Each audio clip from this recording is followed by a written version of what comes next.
My name is Kathy Koo. I'm the Executive Director with Challenge Success. I would want to start by thanking Dover-Sherborn High School for hosting us here tonight. And this is essentially the kickoff of the Challenge Success Northeast Regional events. We are a nonprofit affiliated with Stanford University, and we were founded 15 years ago, became an independent nonprofit in 2011, and have been working with schools across the country ever since. Our first school conference on the East Coast is going to be hosted here tomorrow. So we appreciate you being here to help us honor our program. We have Dr. Denise Pope, Challenge Success co-founder, and Dr. Brad Sachs, a long-term advisory member from Challenge Success, who is going to share a keynote with you this evening. One of the things that we do with regard to our program is we essentially require a multi-stakeholder team to join us when they come to a school program. And a multi-stakeholder team means at least 2 administrators and 2 faculty members and 2 parents, 2 counselors, and 2 students. So those teams come together and work with us in the fall of every academic year, and then are assigned a coach to work on some root cause of stress or underlying initiative that their school is facing, and then comes back together in the spring. And the students are a critical component of the process, and often those students go back to their schools and start their own clubs. They'll bring up new initiatives and new voice to the school as a result of some of the time they spend in the program. And we wanted to share with you tonight just a little snippet from a school team from La Cañada High School in California, Los Angeles, California, to just give you a sense of what the students are saying.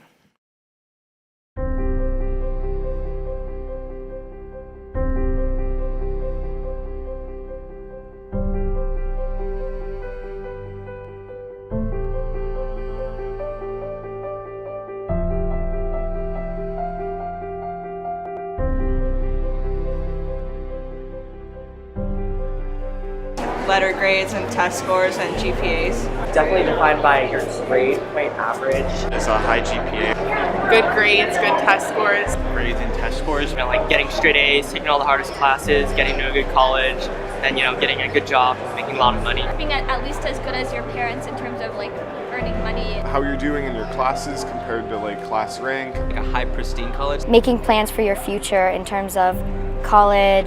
Going to a good college, and I don't think it should be that way. Going to an Ivy League college. Get into some top-notch Ivy League school while at the same time, like be a star athlete or a star musician.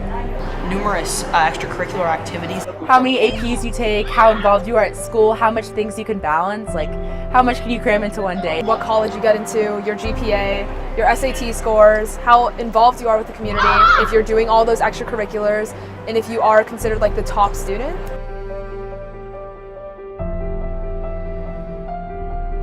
If you're improving on what you're doing and you're enjoying what you're doing. Making yourself happy. Being happy with yourself. Being happy, like being in a career that I'm passionate about. Being happy with like what you're doing. Achieving what makes you happy in life. Finding happiness, and it's being satisfied with your position. Being content with what you already have. Finding what I'm passionate about and knowing what I'm going to do and doing it well. Succeeding in what I do and having a good time doing it. Just trying your hardest. If you worked hard. Doing your best. Trying your best and getting better. Achieving personal goals. Make some sort of positive difference in the world. Just making a positive influence on people you meet. Following your own ambitions regardless of what other people say. If you wake up every day and you're excited to start the day because you know you're going to enjoy what you're doing, that would be someone who's successful.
So great job by our students, and we have student teams across the nation working hard on issues of well-being and engagement with learning.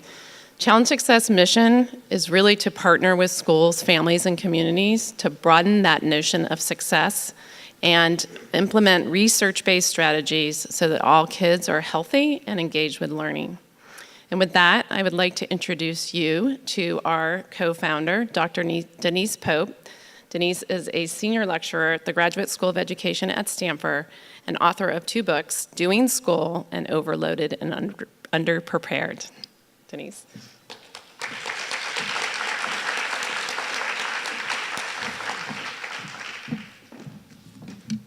All right, I'm excited to be back here. The last time I was here, I've been here a couple times, but the last time I was here, it was Snowmageddon. Do you remember that? And we literally couldn't see the street to turn to get to the high school because the snowbank was in that little middle area on whatever that, I think it's Church Street, whatever that street is that you turn to get to the high school. So really nice to be here with much better weather. Before we jump into the content for tonight, we want to get a sense of who's in the room. So we're going to do a raise your hand if. Raise your hand if you are a parent or a guardian of a high school student. Raise your hand. Okay. How about of a middle school student? How about of an elementary student? Pre-K? A few, okay. A college student or beyond, adults? Okay. Raise your hand if you're a grandparent. I know there's at least some. Very nice. How about if you're an educator? Or a clinician? Okay. And raise your hand if this is your first ever experience with Challenge Success. You've never come or heard from Challenge Success before. Nice, welcome. That's exciting. So, the student-made video that Kathy said was from La Cañada High School in Southern California. And as Kathy said, students are a really big part of our program. The students are essential members of the teams. It's essential that we listen to them. So one more hand raise. Raise your hand if you think your kid or kids in your life would relate to the kids in that video. So that definition of success where they feel this is how the school defines it, this is what we want our parents to know, this is what we want our teachers to know. And we didn't coach them on that. They went back and just made that video. And we have kids doing that. They go back after working with us and start poster campaigns or videos or clubs that will help spread the word at the student level. And it turns out that they're the ones who know best because they're the ones going through the school day each day. They have often the best ideas of how to make school changes at schools and changes at home to increase their well-being. And student voices actually led to the forming of our whole organization. The organization began 15 years ago when I shadowed 5 high school kids at a school very much like Dover-Sherborn or Wellesley. It could have been any of the schools around here. I shadowed them from September to June and was looking for what was working, because this was a good school and these were good, motivated, engaged students. And it turns out that I saw that definition of success. In fact, one student, Kevin, would carry a calculator around and he would calculate and recalculate his GPA. He could tell you at any given time of the day what his GPA was and what his weighted GPA was.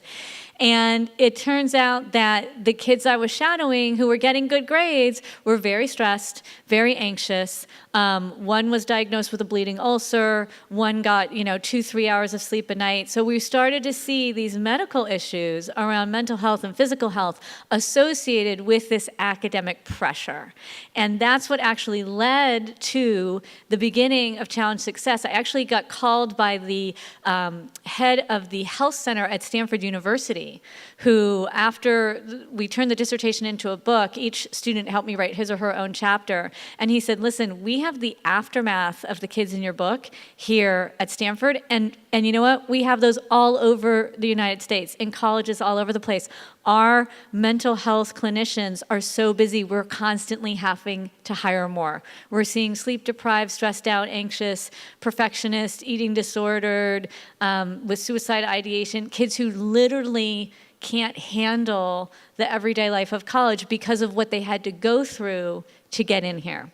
So that's why we began. We began because we listened to the kids and the kids' stories, and we've been working with kids and schools and families since 2003. And just a little bit on our name, we're called Challenge Success, and I think you can see on the logo, we're called Challenge Success because we challenge our current society's very narrow notion that success is measured in the way that those kids said, by performance and grades and GPA and where you go to college, you know, the bumper sticker on the back of the car. And instead we want to flip success around. That's why it's turned backwards there. We know that success is measured not at the end of a semester by GPA or test scores or where you go to college, but real success is much broader. It's achieved over the course of a lifetime. And we have a three-pronged approach that really helps our kids, schools and families do this. First, as Kathy talked about, we have the school program, and the schools are working on really good changes in their homework policies, in their bell schedules, in their honor codes, academic integrity policies, more project-based learning. How many tests do you have a day?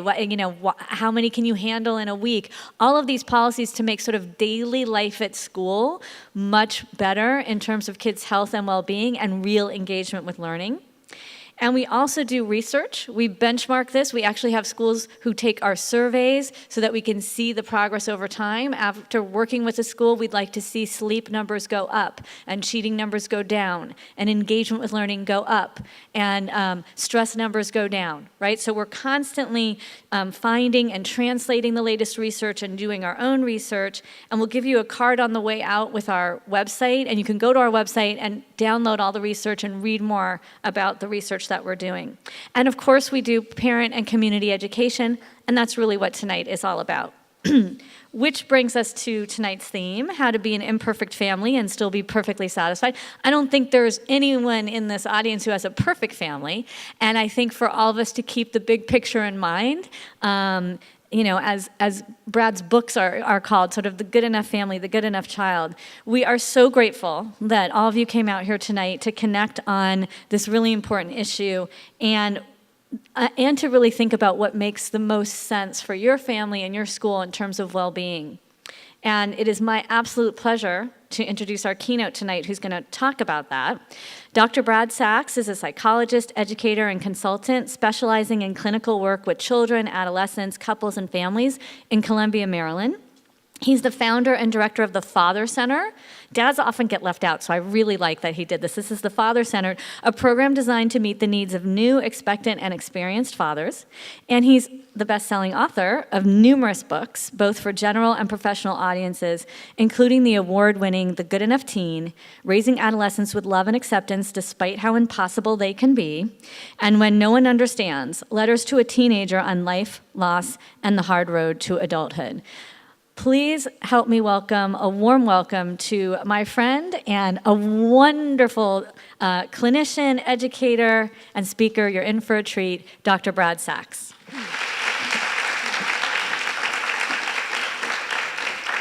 So I'm going to talk about how to deal with those pesky flaws and imperfections that drive us crazy and drive our children crazy. Most of what I talk about is going to be on these slides up here. I'll be happy to provide the slideshow to Challenge Success. You can access it if you'd like. My talk is sort of rooted in the fundamental work of two theoreticians. The first one is this woman, Anna Freud. Anna Freud, as most of you know, was Sigmund Freud's daughter. And she spent her life working with children and adolescents. That was her specialty. And at the end of her career, someone said, "What's the most basic piece of advice that you would give to a parent?" And her words were, "Your job is to be there to be left." That is the essential, bittersweet, heartbreaking reality of parenthood, is if you do your job, you get abandoned and you get left behind. The second theoretician is also someone you're probably familiar with, Jerry Seinfeld, who was, he makes his living with words. And so I heard an interview with him once, and the interviewer said, "Well, what were the first words that you said? What do you remember the first words being?" And his first words were, "Leave me alone." And so in these two theoretical approaches, what we see is that the parent-child relationship by definition is one that needs to entail a separation. It needs to entail some sort of differentiation from each other. Every family's got to do it. That process starts at birth. It doesn't start at the end of high school. And the question is, what are the best ways for us to sort of stumble and rumble our way through developmental life without tormenting each other too much? The issue, though, of autonomy and staying out of kids' way is a particularly complicated one in this particular culture. So there's a couple of cartoons that highlight this. This woman saying, I have to take him to his class for things kids used to learn on their own. This is a teacher saying, we've created a safe, non-judgmental environment that will leave your child ill-prepared for real life. These are parents at college saying, sometimes I think we want this more than he does. And then you have this situation where it's hard to let go. So we have this, we laugh at these things because we recognize ourselves and our tendencies and our propensities in these cartoons, but the issue of how to stay out of children's way and how to propel their growth and promote their autonomy, this didn't start just in the last 10 years, 20 years, 30 years. This isn't just about helicopter snowplow parents. If you look at Da Vinci's paintings, take a close look at the mother and the baby. The mother is gazing beatifically at the baby, but the baby is not looking at mom. The baby's looking at the world and trying to figure out, all right, what else is out there besides this engrossing and meshing relationship? And if you look at the stage a little bit farther, here's a kid getting a little bit older, and my understanding of this is that the mom's trying to show the baby this little branch, this little flower. But if you look at what the baby's hand is doing, from my perspective, the baby's saying, get out of here and let me see if I can figure this thing out for myself. So whether we're back here in contemporary culture or in elder cultures, the dance between the parent and the child has to navigate through development towards autonomy, towards separation, and there's better and worse ways to do that. But let's start with some basic realities about the parent-child relationship. The first being that basically we're all flying by the seat of our pants. We try to codify and domesticate parenthood and come up with rules and stages and ideas and plans, and you forget about all that stuff. For most of us, I fly by the seat of my pants, I have great pants. If you have a good enough pair of pants, sometimes that's all you need to get you through. Second is what you see is what you're likely to get. A child's self-regard, the child's self-esteem is based on how they see themselves reflected in our eyes. If all that we're reflecting back to them is our disappointment, our frustration, our disillusionment, and how they're not turning out the way we hoped they would, then that becomes the basis for their self-esteem, which is one that's very shaky. And on the flip side, if we reflect back to them an appreciation of who they are simply for being who they are, not for who we want them to be, that becomes a much sturdier, fundamental structure for their self-respect. Everything you feel from this point forward is normal. That's what I tell most parents who start parenthood, and it's true. We try to sanitize parenthood, and we should constantly be delighted with our children and proud of our children and pleased with our children. And it's dirty work raising children, and there's a complicated mixture of feelings. There's the love and there's the hatred, and there's the engagement with them and there's the disengagement with them. And the more that we can learn to tolerate this broad spectrum of feelings about parenthood, the easier it is for the children to tolerate their spectrum of feelings about us, because just as we're not always happy with them, they're not always so happy with us. Children need us the most when they're the least pleasant to be with. It's very easy to love and care for your child when he or she is doing exactly what you want them to do. You want them to have good grades, and they have good grades. You want them to have a lot of friends, she has a lot of friends. But the reality is it's when children are most difficult, most offensive, and most defiant that they actually need engagement, that they need our compassion, that they need our understanding the most. And so we want to make sure that when we have those hot, dark moments, when it seems like we want nothing to do with our child, those are actually the moments when the child is secretly yearning for some sort of contact or engagement. As long as you do somewhat more positive parenting than negative parenting, things are likely to turn out fine. You do not have to be perfect. That's why I use this phrase, good enough. We sometimes envision parenthood as this tightrope walk. And all the experts tell you, if you do this wrong, it's going to be a catastrophe. And if you do that wrong, your son or daughter will be in therapy for their whole life. It's not a tightrope walk. As long as the ratio is 60-40, maybe 65-35, positive and negative, development takes over because every child has within them what it takes to grow. Every child has within them the capacity to be the engineer of their own development. We don't have to make everything happen ourselves. Nothing important comes easy. Pain, discomfort, and disruption are necessary counterpoints to growth and change.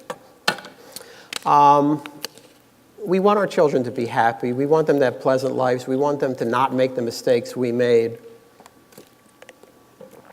But the reality is growth is hard. And again, when I love to look at paintings to capture this. If you look at famous paintings of adolescents or young adults, they're not giddy, they're not euphoric. You see expressions on their face like this by Modigliani. This is Degas' self-portrait as a young adult.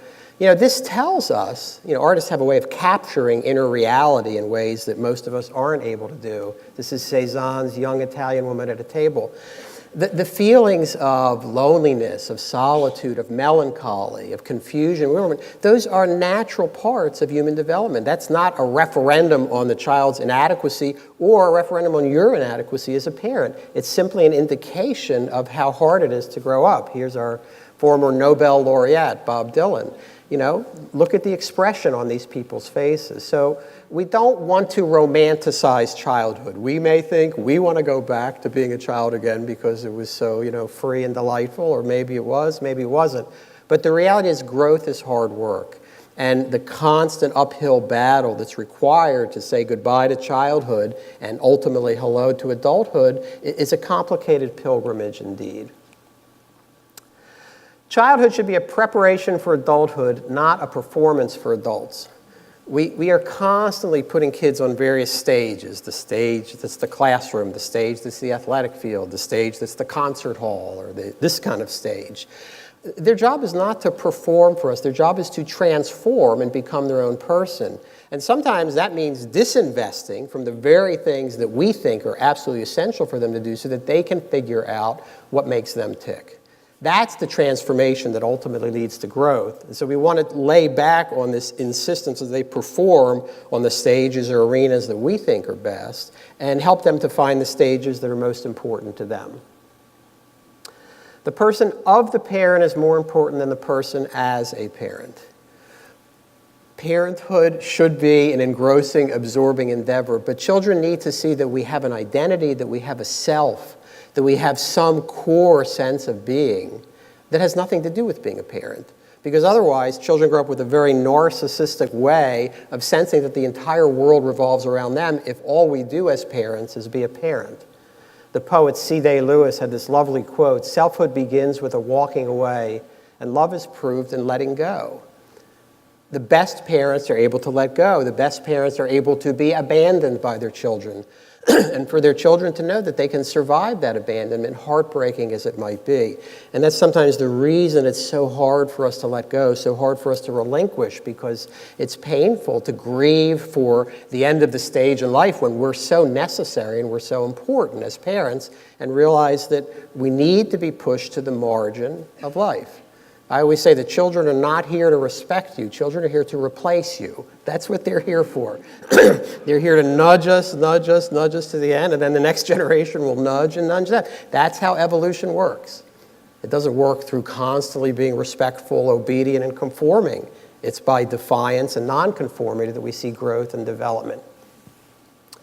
Parents' nurture should conform to the child's nature. We all have a way that we would like to raise our children, but we want how we nurture the child to somehow be congruent, to be aligned with the nature of that child.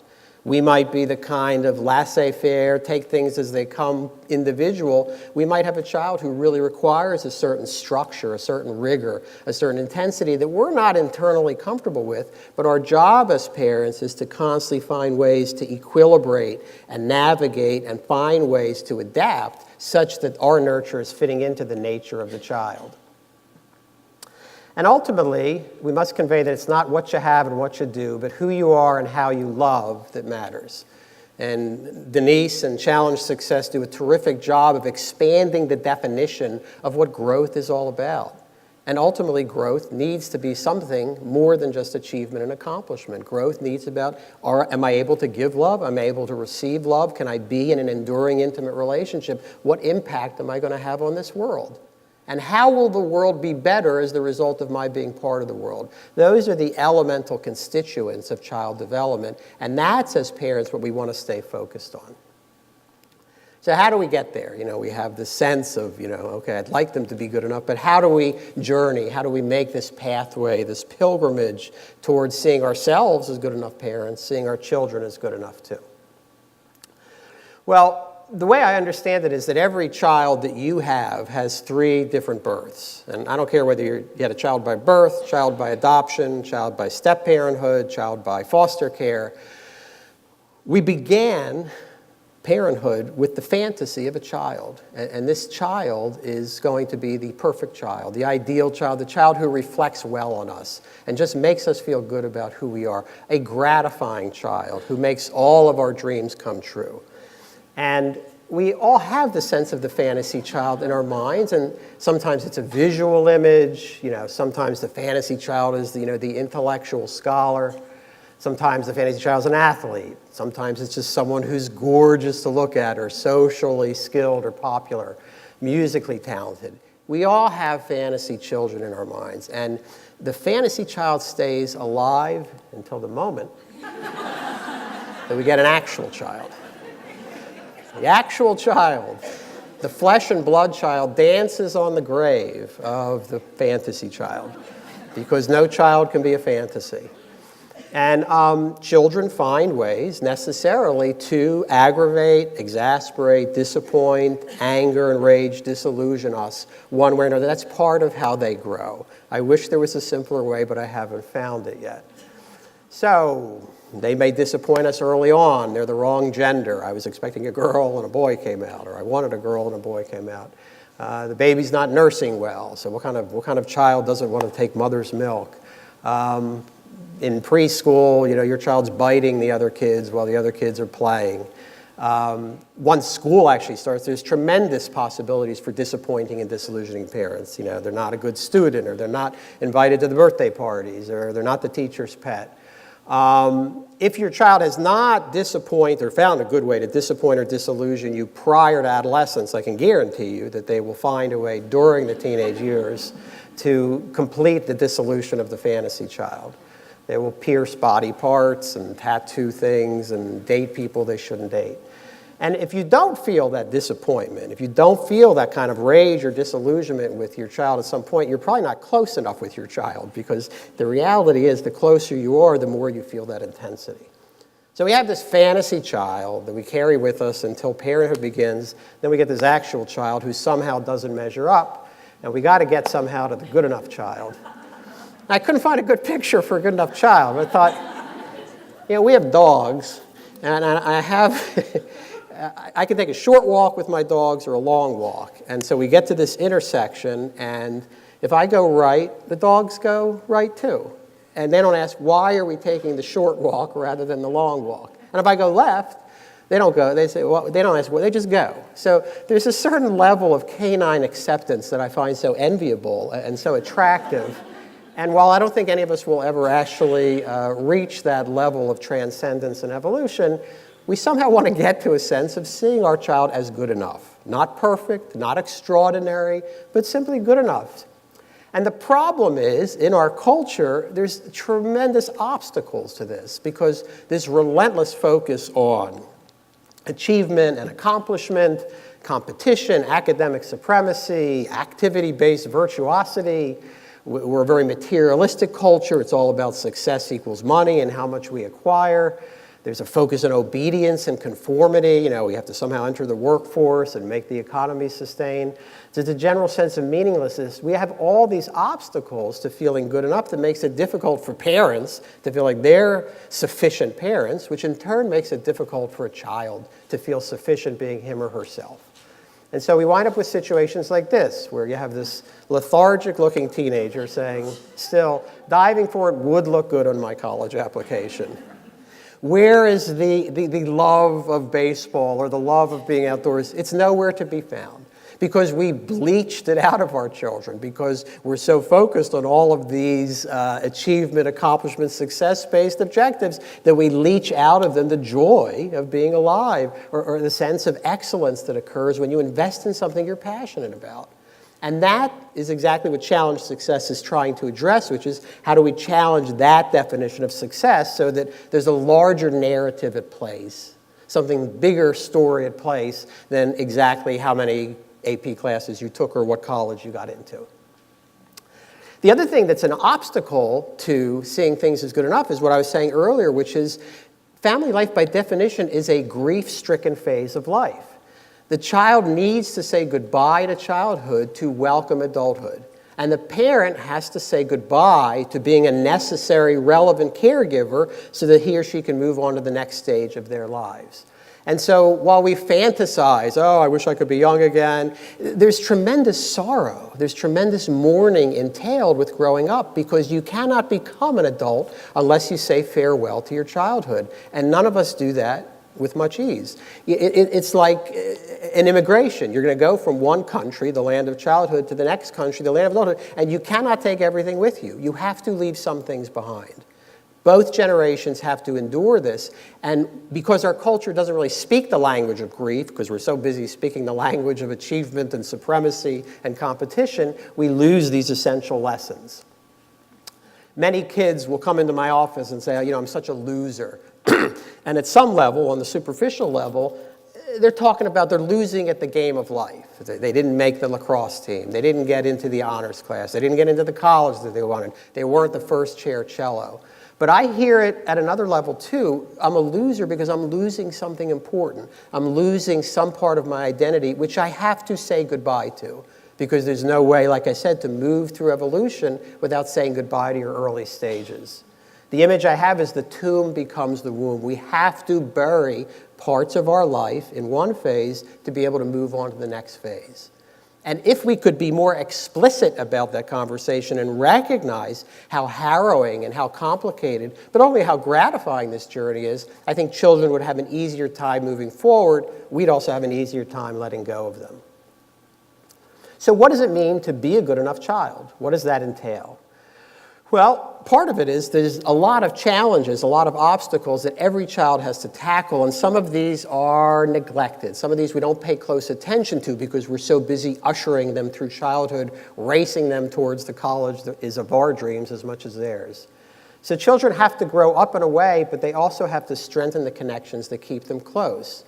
Childhood is an amphibious stage. They have to move away, and then they have to move back, just like the baby in the Da Vinci picture. You want to be embraced and held and comforted by your mother, and you also want to see what else is out there besides mom or besides dad. So every child has to discover an I, that core sense of self, discover that sense of who I am, but also maintain affiliation, maintain connection, figure out a way to give and receive love. Another way to say it is we want them to be a part, meaning a part of life, the family, the school, but we also want them to be a part in the sense of separate from. And that creative tension between feeling apart and feeling a part, that defines who we are. And that's the definition of a healthy child. So, one of the compelling stories, the compelling myths in our culture, is the story of Dorothy and the Wizard of Oz. She's transported to this land called Oz, and it's intoxicating and exhilarating and scintillating, and it's fascinating. But what is the backdrop words that Dorothy keeps repeating? There's no place like home. There's no place like home. So these stories speak to us because they capture the journey that every child is in the midst of. The journey of finding a way to get to Oz, but also not wanting to leave home. And how do we pivot back and forth between these two realities? I don't know if you guys read Zits, but this is the first frame of a Zits. There's no place like home. There's no place like home. And then mom says, how did the SAT practice go? It's that toggling back and forth that every child, every teenager is struggling with. Teenagers have to say no. Children have to say no in order to know more about who they are and who they aren't. That defiance, that unplugging, that disinvesting is absolutely essential. When children defy us, that's when they begin defining themselves. We all know when kids are toddlers, one of their first words is no. And that's their way of saying, I end here and you begin there. And many times when I'm working with families, the parents are really worried or really upset with or really concerned about one child, the one who's the most explicitly defiant or obstreperous or obnoxious. But as I get to know the family, I start to worry more about a sibling or two who are so busy conforming, who are so busy subjugating their own wishes, their own needs. They're the ones who are actually going to struggle more with life. The one who's defying is doing the hard and necessary work of disentangling from the family embrace. Some children don't do that as easily as others. So again, another story that's so popular, Where the Wild Things Are, that's what this story is about. This boy is saying, I'm going to defy my mother. And then he goes to where the wild things are and he says, oh my God, I feel terribly lonely. I feel terribly adrift. I feel terribly isolated. And then he comes back to mom. So that moving away and coming back, that's the essential narrative of child development, not how many classes you take that are at this level or how high your score under various objective tests are. These battles are a necessary way to acknowledge our attachment to each other and come to understand each other. You cannot grow without that friction. There has to be a certain core amount of conflict in the family because that conflict, that friction, that's what spurs growth.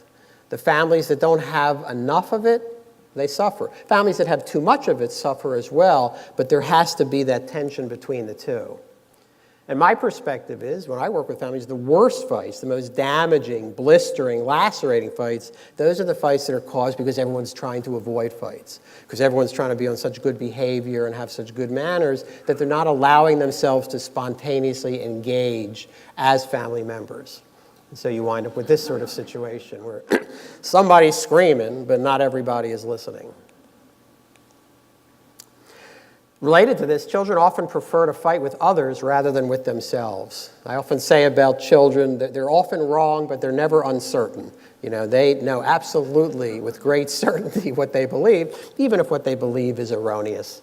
So sometimes we're in the position of playing what I call psychodialysis. You know, we know what hemodialysis is. When your kidneys are not working and the blood is impure, you send it into this dialysis machine and the machine kind of cleans it up and softens it a little bit and then sends it back to you in purified form. We are basically psychological dialysis machines for our children much of the time. They have all of these toxic feelings and confusing emotions and bewildering, nameless longings that they don't know what to do with. And so they shunt it over to us and they provoke a fight, and we have to learn to kind of contain it and metabolize it, send it back to them in a little bit more of an orderly form. So those are the objectives that the good enough child has to fulfill.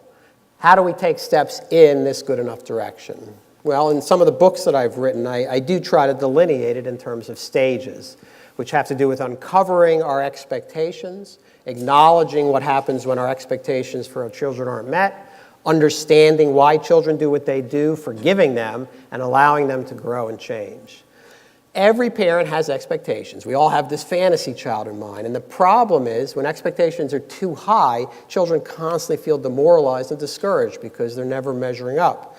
Flip side, though, if expectations are too low, you're not necessarily challenging children. You're not stimulating them and triggering, catalyzing the kind of growth that's necessary. So we all have these conscious expectations.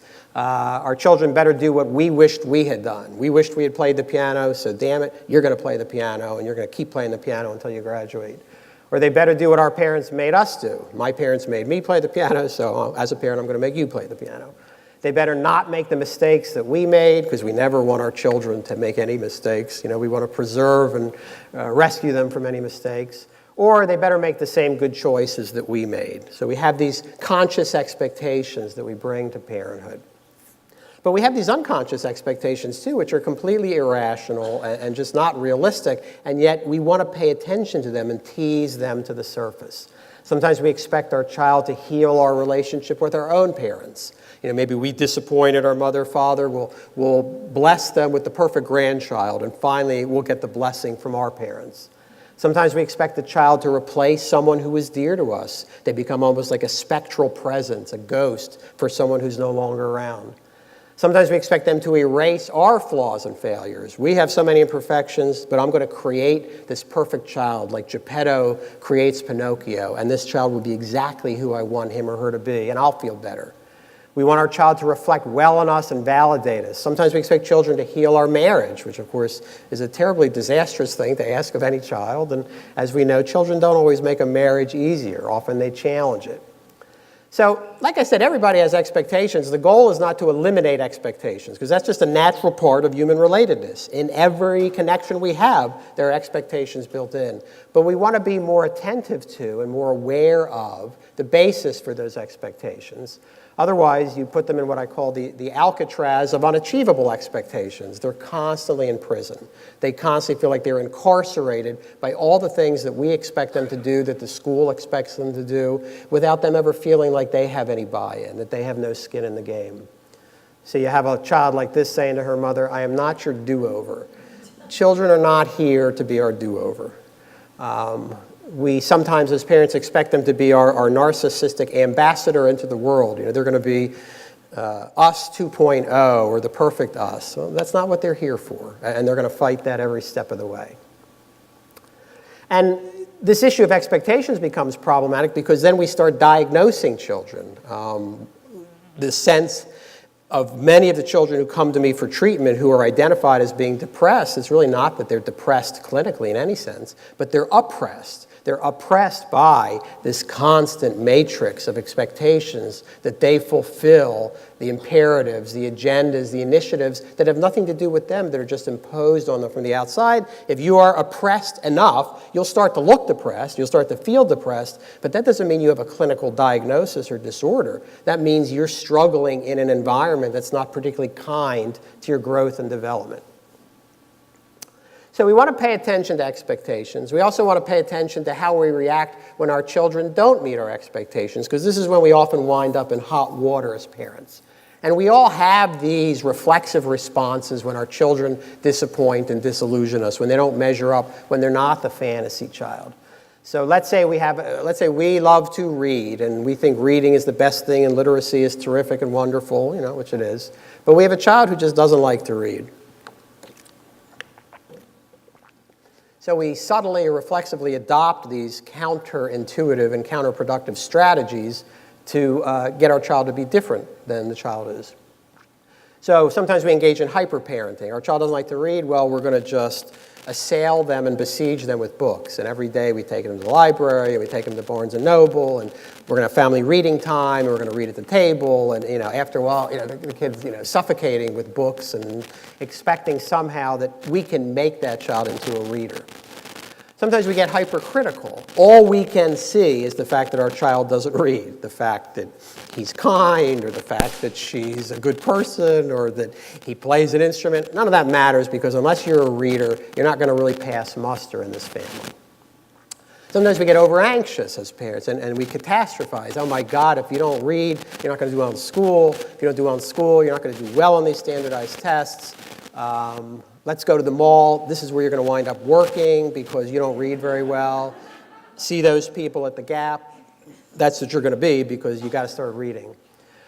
Sometimes as parents, we blame ourselves for the deficit, for the deficiency in our child. I always say that when it comes to guilt trips, parents are frequent flyers.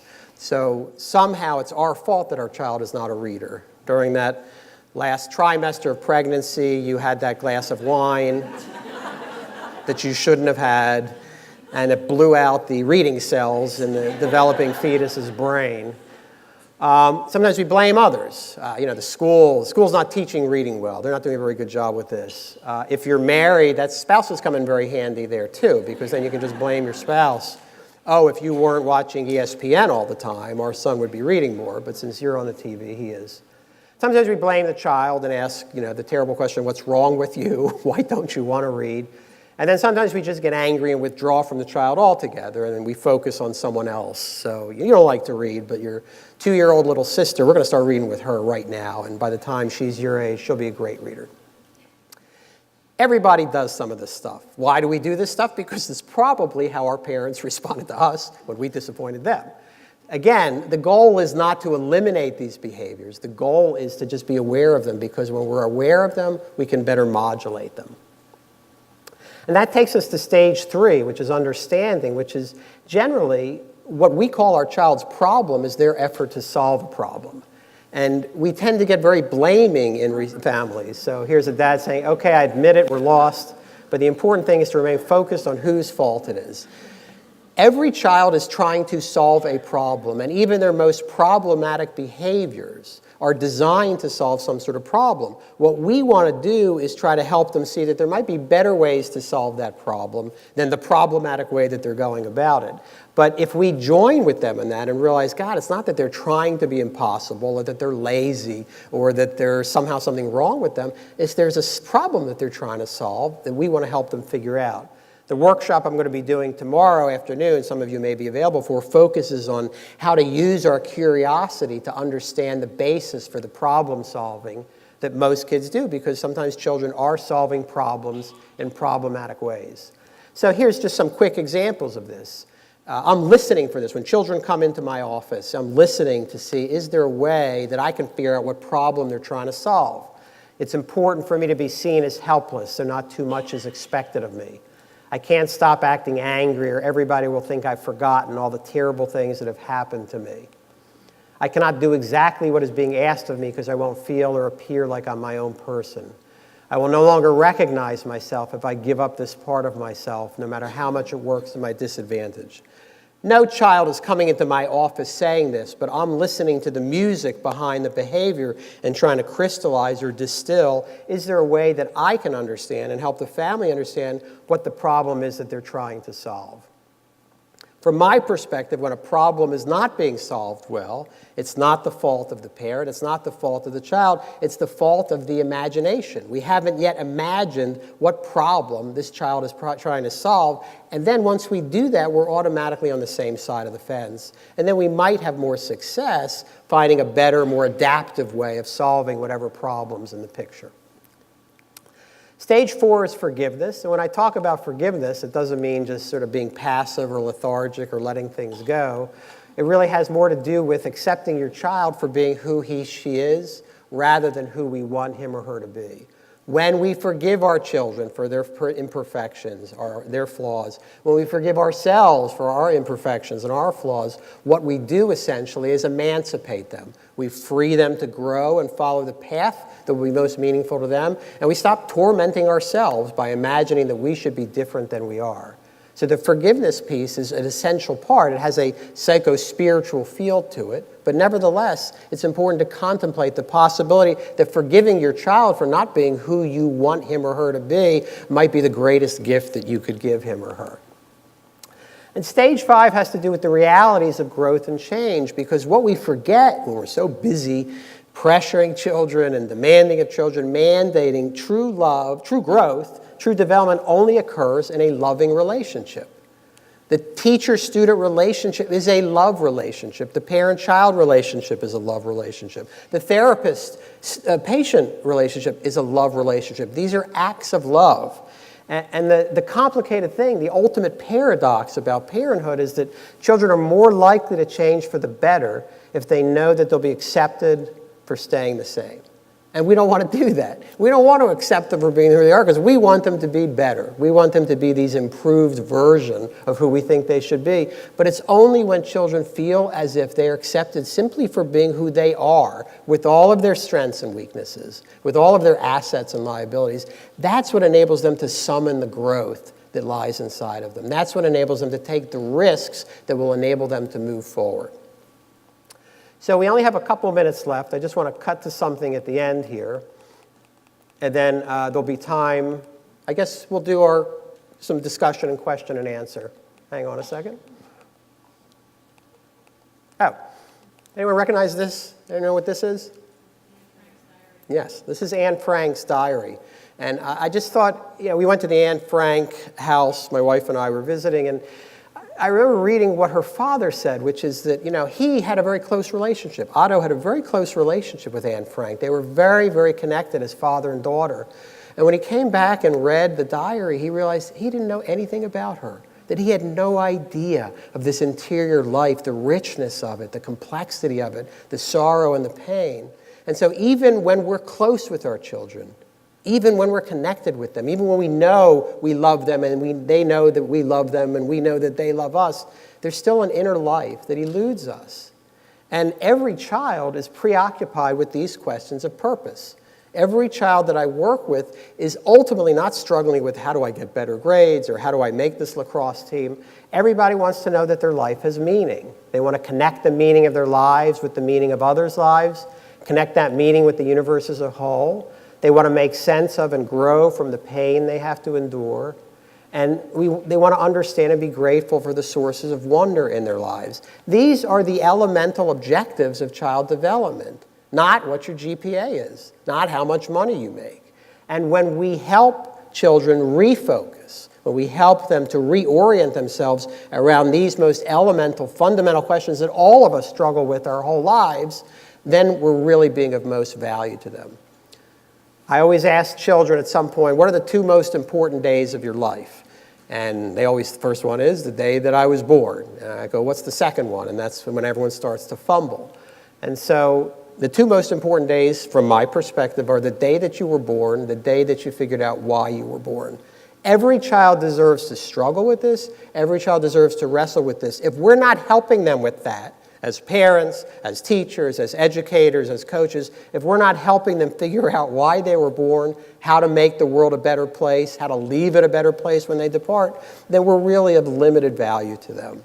So the advantage of the challenge success paradigm is it helps remind us of these essential elemental attributes of child development, the most fundamental goals having to do with living a good life, and how do we shepherd both parents and families and children through these treacherous narrows so they won't lose focus on this, and we create a sense of connectedness and community. So I think I'm going to stop here.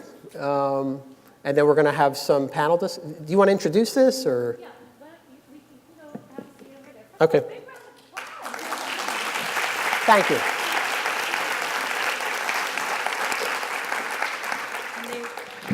Paul wants me to turn this off, but I I'm got too it. short to see. It's off.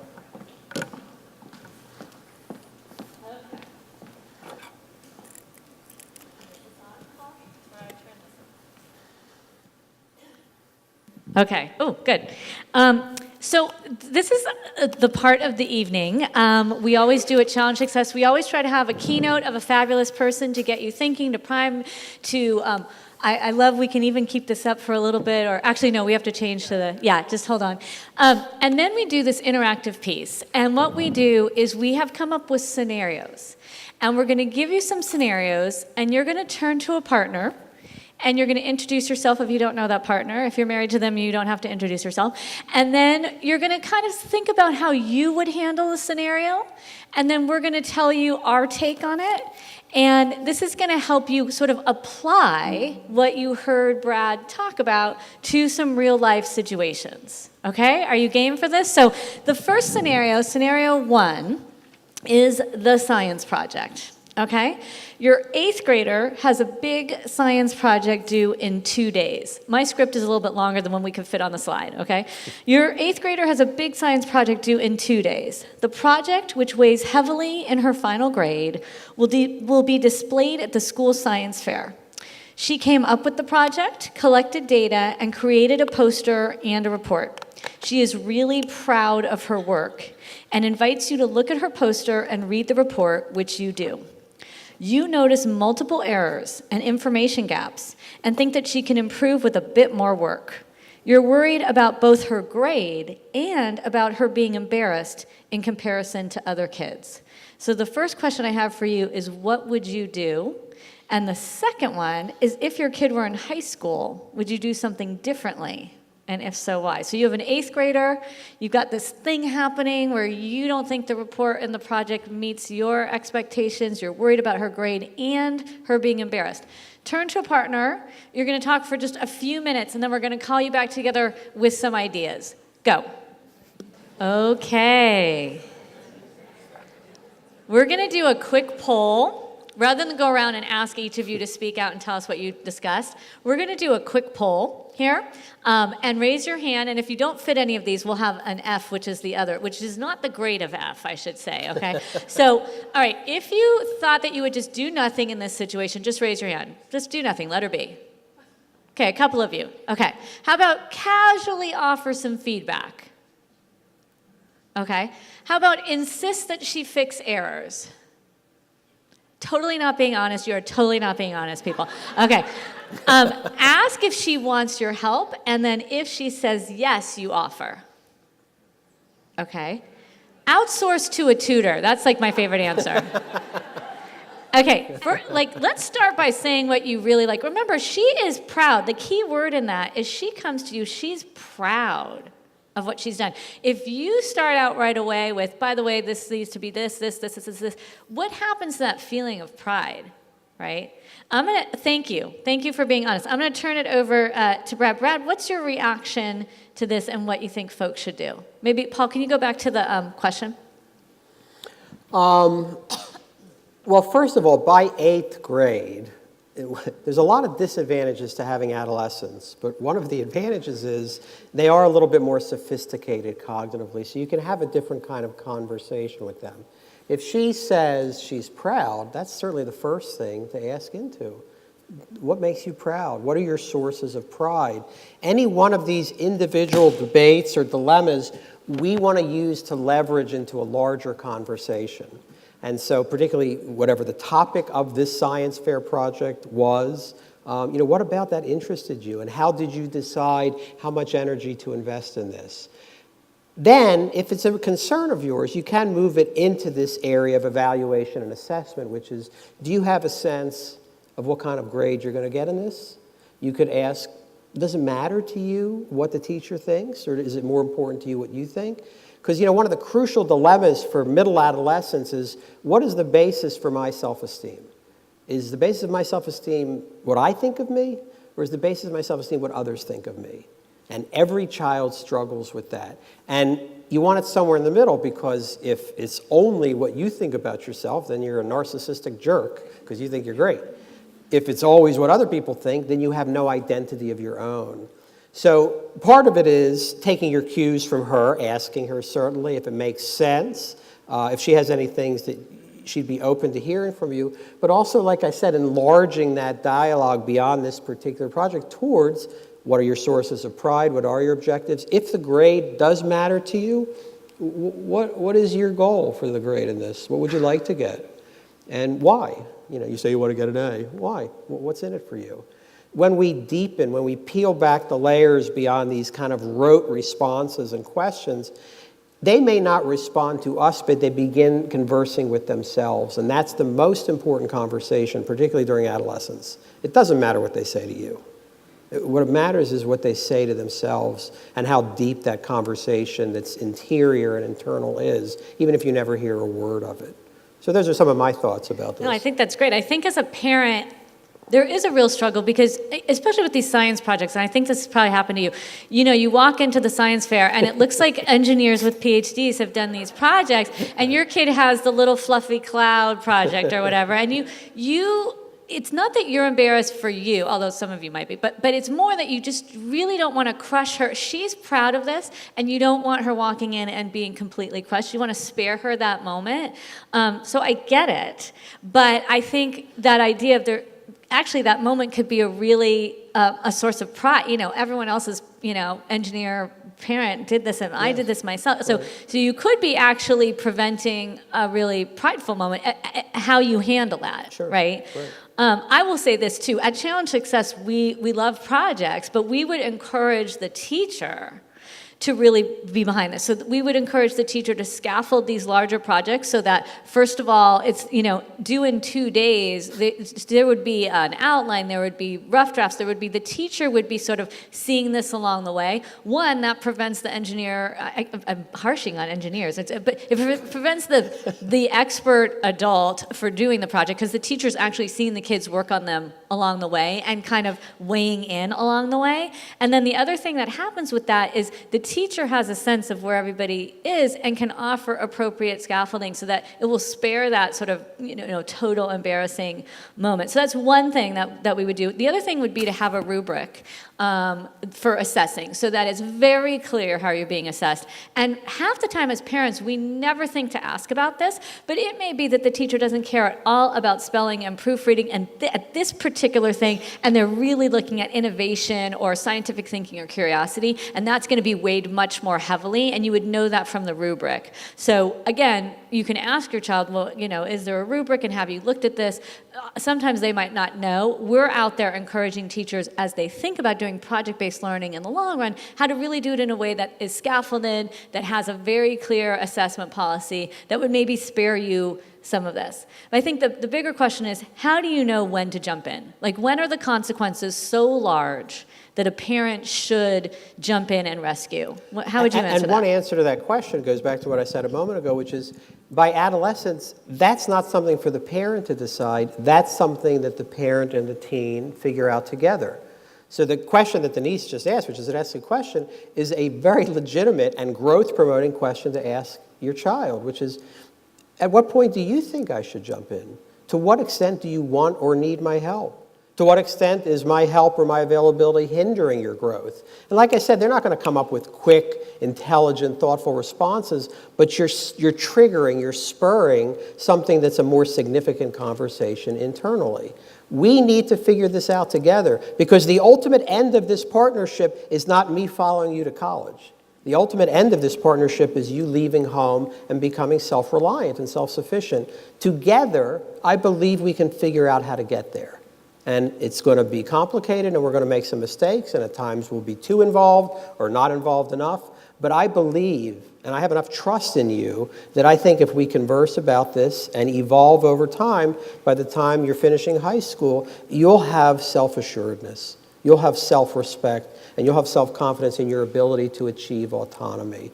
And we'll be very proud of that. So again, trying to enlarge the conversation as much as possible and make it a partnership dialogue, because that's where the action is. This is why we have Brad, right? The expert. Okay, so we're going to do another one. You guys are doing great. We're going to do the same thing. We're going to read it. Then you're going to you can turn to the same partner, or you can mix it up. It's going to be up to you, and see what you come up with. So here we go. It is, I turned the page and I wasn't supposed to. Hang on.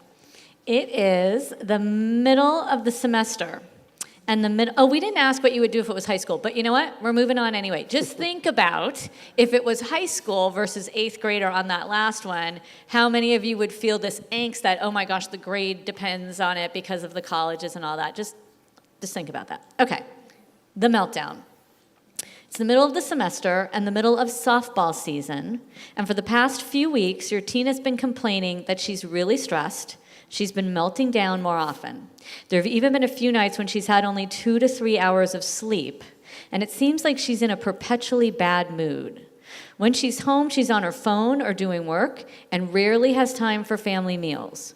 You checked the online school portal recently and noticed one of her grades has slipped considerably. She comes in the door after practice and announces, "There is no way I'm going to get everything done tonight. Guess it will be another late one." Goes to her room and shuts the door. What do you do in the moment? And then how do you know when it crosses the line from normal stress to when to intervene? Turn to your partner, take a few minutes, and we'll come on back. Go. So we're actually not going to poll you on this one. We're going to talk about it a little bit, and then if you have a different opinion or want to raise your hand, we're going to do it that way for this one. We'll go back to the poll on the next one. So, Brad, how would you react to that? Yeah, one thing to keep in mind is power is a very seductive thing in the family, and even addictive to some extent. And kids fight for as much power as they can get. But just because they get it doesn't mean it's good for them. In that sense, it's kind of like a drug. You know, you get it, but it's not necessarily good for you. And the reality is that there still has to be a hierarchy in place at home, even during the adolescent years, even as you're building this partnership towards autonomy. So one thing to keep in mind is, as parents, you still get to pull rank. And if you don't like what's happening, you do get to step in. You don't have to be your kid's friend. You don't have to be the popular parent or the parent that all the other kids like being with. And so if in this case, for example, you find this behavior worrisome, you have the right to say, look, one or more of these things have to go. Either you're losing your phone privilege, or we're going to have a discussion about exactly how much you're trying to take on and whether you can continue softball, because what we're seeing right now is not someone who's leading a well-balanced life.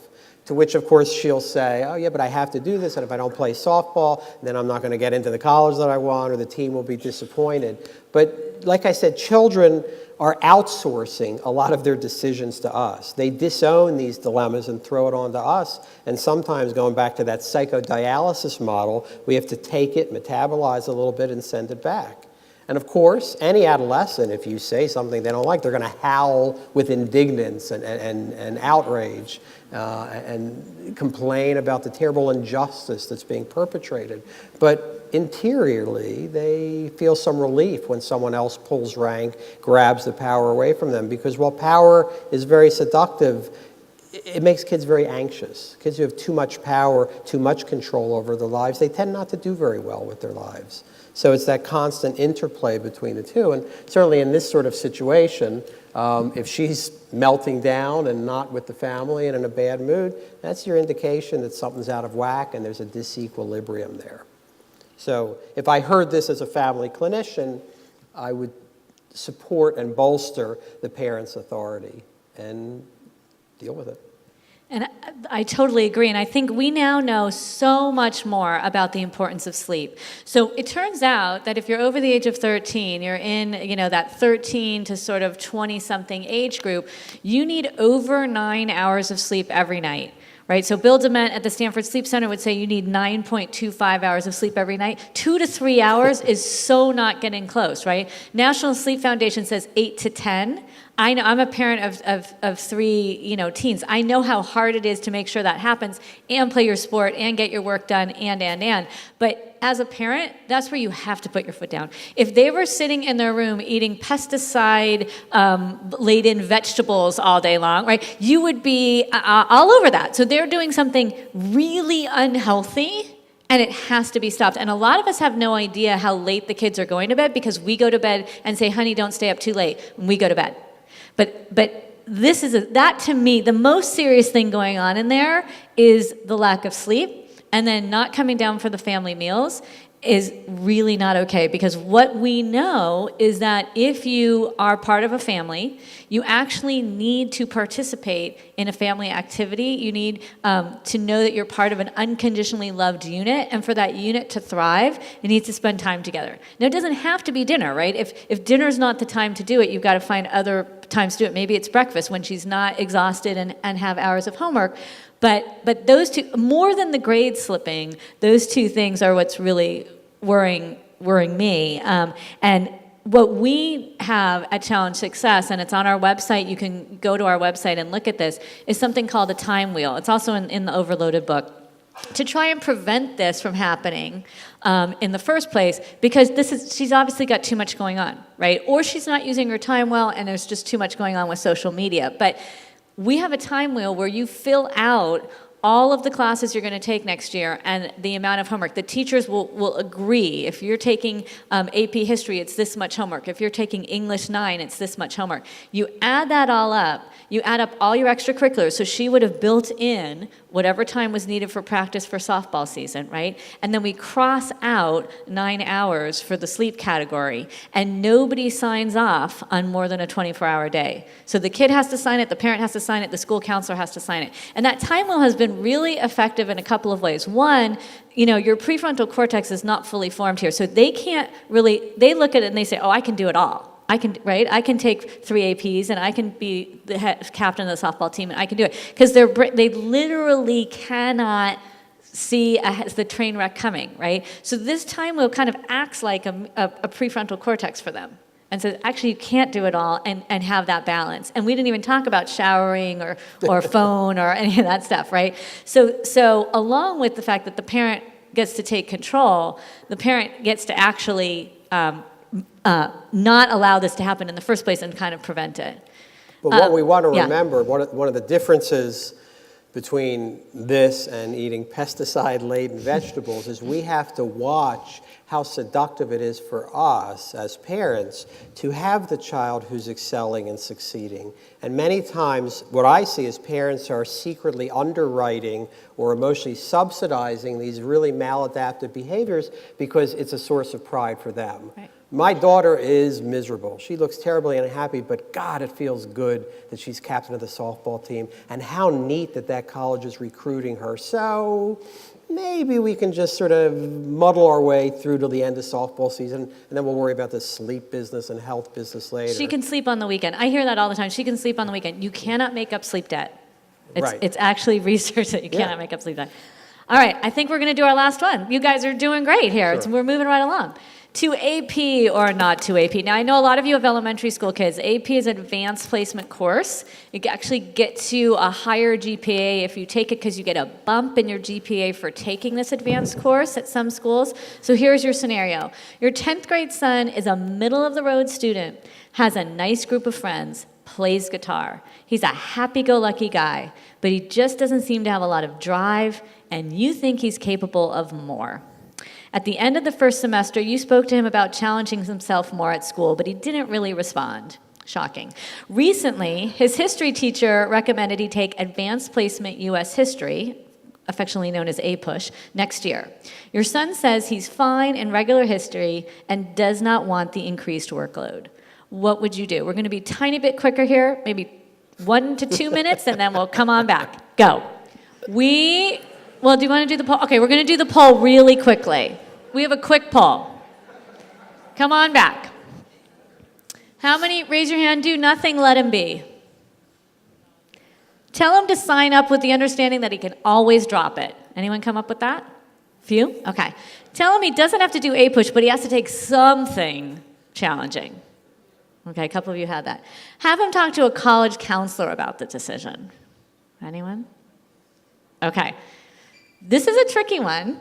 I'm going to turn it over to Brad for his thoughts. Yeah, I have a couple of quick thoughts. Two of the things that strike me, I have a list of words that I really discourage parents from using. One of them is potential. And this business of you think he's capable of more, this concept that there's our child and then there's the potential child is a bizarre and very unhealthy enterprise. And I don't even know when this started. I mean, 100 years ago, a child was who the child was. There was no potential child. So one word I like to eliminate as much as possible from family conversations is potential. It's not for us to decide what our child is capable of. It's ultimately for the child to decide what he or she is capable of. Every child would much rather be successful being who they are, a failure being who they are, than successful trying to be someone else. Another word that I'm not crazy about, wait, where is this? Drive. I try to eliminate that motivation word. You know, I get this like, how do I motivate my kid? You cannot motivate another person. That is not possible. Motivation is an inside job. It's an interior enterprise or apparatus. Please do not think for a moment that you can do anything about your child's grades or your child's placement or any of those things. Those are interior processes. And so the sense that we can, should, and ought to be motivating someone to do something else, particularly our child, I think is really misguided and creates a lot more tension than necessary. I'm struck by this 10th grader having that kind of self-awareness. I mean, self-awareness to me is the greatest psychological achievement of all. This 15-year-old, if he's in 10th grade, is fine in regular history and doesn't want to increase workload. My Lord, how many 15-year-olds have that kind of self-observation, the capacity to observe yourself and know what you want and what you're capable of? So I think it's such a great scenario because it helps us to eliminate certain words that I think are destructive, like potential and motivation, and reminds us that if you don't have self-awareness, it doesn't really matter what you're accomplishing. You'll be miserable. So I just said in the last one that kids' prefrontal cortexes aren't fully formed, and now we're saying, so a parent will say to me, I don't want any doors to close. And I don't want him to come back to me in 15 years and say, why didn't you make me take APUSH? Because it ruined my life that I took regular history and I didn't get into XYZ school. And like, I don't want to be held accountable. That's what the parents say to me. So Brad's like, suck it up, right? So no, I mean, I understand what they're saying. Yeah, and I think what you have to say is at some point, right, this is not a lazy kid. He is or maybe he is lazy. And you know what? That is okay because we see so many freaked out, stressed out, sleep-deprived kids that this kid plays the guitar. He has a nice group of friends. He's a happy-go-lucky guy. By the way, lazy is on my list of words to eliminate too, just so you know. See, that's good. Middle of the road student. This is not a failing student, right? You can get to, I just want you to know this about college. If college is the thing in the back of your head that's making you worry about this scenario, you realize that you can walk into a community college without any grades. You don't even need a high school diploma to walk into a community college. And I hope you also realize in the state of Massachusetts that you can transfer from a community college to a four-year college. In fact, there's a pipeline to the University of Massachusetts from the community colleges in Massachusetts that often they're the first people to be looked at above and beyond other students, right, are those transfer students from the community colleges. So if you're worried that he's not going to go to college, he's not going to make money, he's going to be ending up living in your garage for the rest of your life, that is not going to happen, right, because he has this self-awareness. He's a happy-go-lucky guy. He's got some friends and a support system. But I get the worry of I don't want to be raising a slacker. If he was playing video games all day long and he had D's and F's, I think it's a slightly different story. Right. Absolutely. But this is a hallelujah story. Do you get that? This is a hallelujah story, okay? So I'm hoping that through these three scenarios, we got you thinking about good enough, right? The fantasy child versus the good enough versus loving the child before you. And really thinking about the right questions to ask, asking those questions to build insight, to build resilience, to think about in the long run what's going to be best for this kid, and taking your own worries and fears about college and success and that really narrow notion of success and applying that to a happy-go-lucky, healthy kid, or a kid whose science project is a source of pride, right? And knowing that you should step in when a kid is actually not balanced, even if her grades are great or the softball recruiter is going to be there, that at some point you as a parent do have to step in, and when it comes to health, right? That's the number one thing. So we could go on and on. There's a ton of topics that we covered here tonight. I want to do a whole bunch of thank yous. Thank you to Brad for being here tonight and for all you do for kids and families. I want to thank the audience. So we were told that people don't usually charge for parent ed events in Massachusetts. It's a learning curve for us, but what you help to do is really underwrite this event by your entry fee, and we really appreciate that as a nonprofit, so we can use it towards our financial assistance for schools who want to work with us. I want a big thank you for Dover-Sherborn for lending us this auditorium and for tomorrow. The Challenge Success staff, particularly Mary, who put this on without a hitch, and the bookstore. I don't even know the name of the bookstore selling it. Do we know the name? Mary. Yeah, Challenge Success. Oh, we are selling the books. Okay. Okay, there we go. And so speaking about books, Brad's books and our books are available. We're going to be in the lobby. We're happy to sign. We can answer some questions just as we're signing.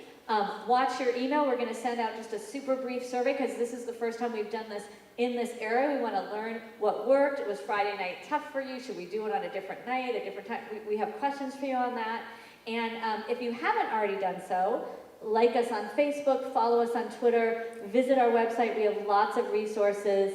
And of course, if you are so moved, we are a nonprofit. You can pick up an envelope or a text to give card to make a donation. Thank you, all of you, for joining us tonight. Each of you has taken a positive step this evening by showing up, by learning more about how to support your kids, and it's always great to have these conversations in a new community and spread the word, because we know it takes all of us working together to best support our schools and to make sure that all of our kids thrive. So thank you, and we'll see you out there at the book signing.